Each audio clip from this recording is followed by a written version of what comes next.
嗨，大家好！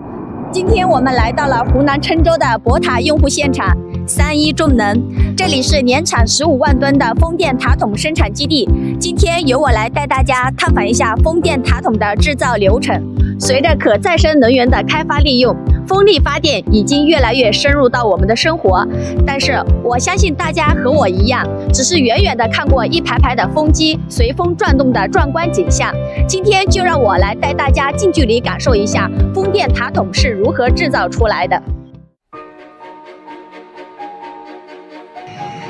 首先我们看到的是风电塔筒的来料堆放区，这些不同尺寸和厚度的钢板即将被送到切割区。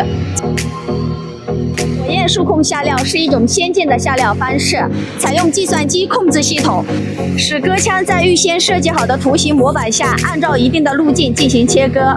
这里一共有8个工位，4个工位进行切割的同时，另外4个工位进行钢板的装卸。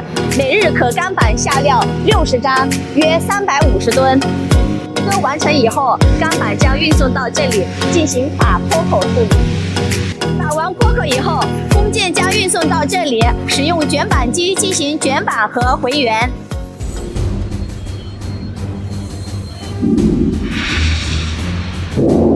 这边是纵缝焊接区，现在大家看到的是由我们博塔制造的6×5焊接操作机，主要用于单节塔筒的内外纵缝焊接。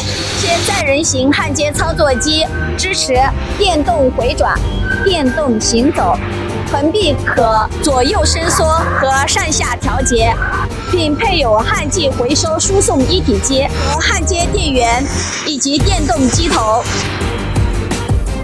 这些是博塔制造的40吨焊接滚轮架，配合焊接操作机完成内纵缝焊接和外纵缝焊接。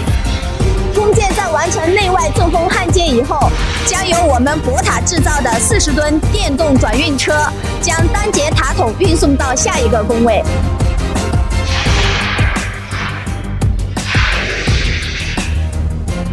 这边是组队工位，大家看到的是博塔的60吨液压组队滚轮架，通过液压调节2个轮子的间距，控制2个筒体的基准面，将筒体一节一节调平焊接，组队接长。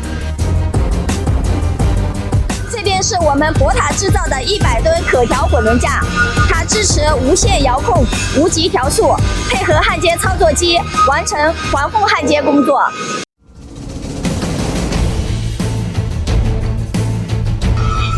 筒体组队完以后，经过气道机根，然后再运送到这个环缝焊接工位，对工件进行环缝焊接。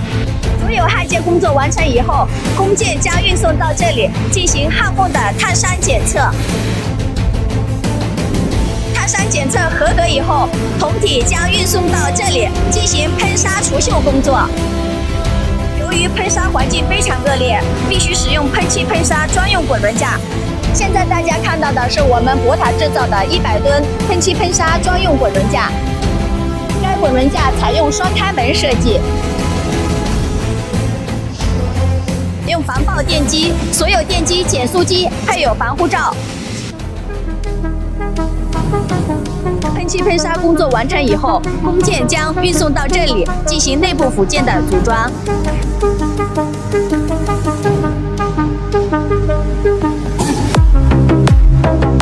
附件安装完以后，塔筒将被运送到这里进行最后的打包和发货。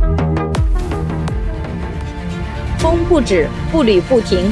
未来博塔将秉持对自然之力的敬畏，全力以赴铸就高品质风电生产线，助力全球风电用户的高质量生产。